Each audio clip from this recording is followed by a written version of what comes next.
L'histoire, c'est 3 étapes. C'est une première étape expérimentale avec ce qu'on a appelé une réponse à l'appel à projet de 2003 sur des cités scolaires avec les 4 départements et la région. Donc ça a duré de 2003 à 2008.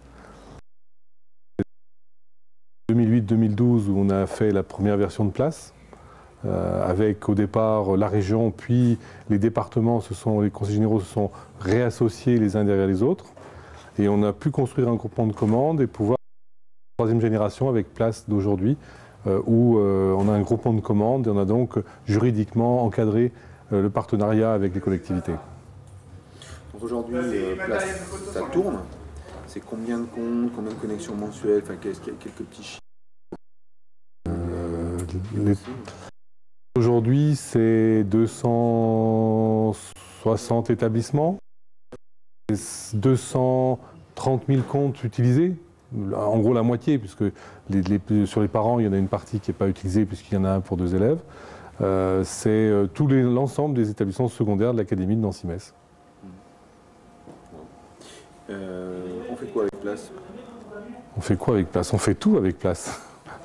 C'est un portail d'entrée, donc alors c'est utilisé, quand on regarde les statistiques, c'est utilisé à une petite moitié pour tout ce qui est vie scolaire, gestion de notes, absence.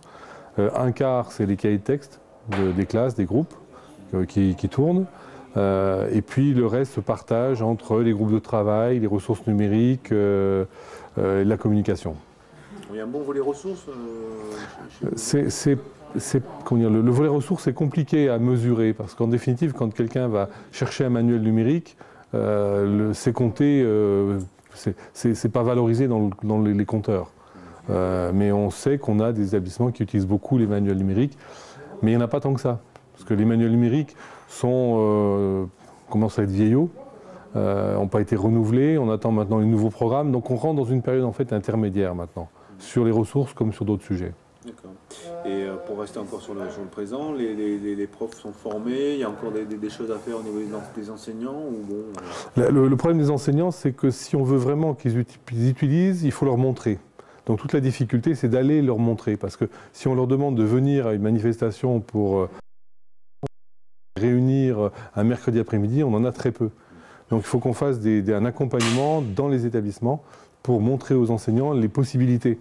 Ils y vont sur une partie des usages, mais si on veut qu'ils puissent utiliser des usages plus fouillés, il faut leur montrer. Donc c'est un processus qui est relativement gros. La mise en place d'un ENT, c'est 20 ans, sur une grande population. Donc justement à 20 ans, là on a fait 10, il en reste 10. Alors la difficulté, c'est qu'aujourd'hui, bon, l'ENT pour nous c'est fini, mais dans d'autres académies c'est pas le cas. Les très hauts débits, donc la fibre, on l'a nous tous les collèges de 2 départements.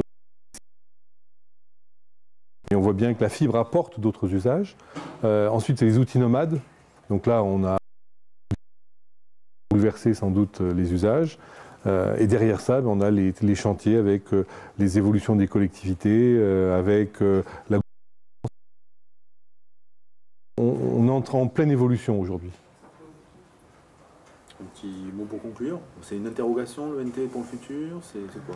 L'ENT, il est rentré dans les mœurs. Donc il est en place. C'est qu'on arrive à le faire mieux utiliser, plus utiliser, et qu'on augmente les fonctionnalités.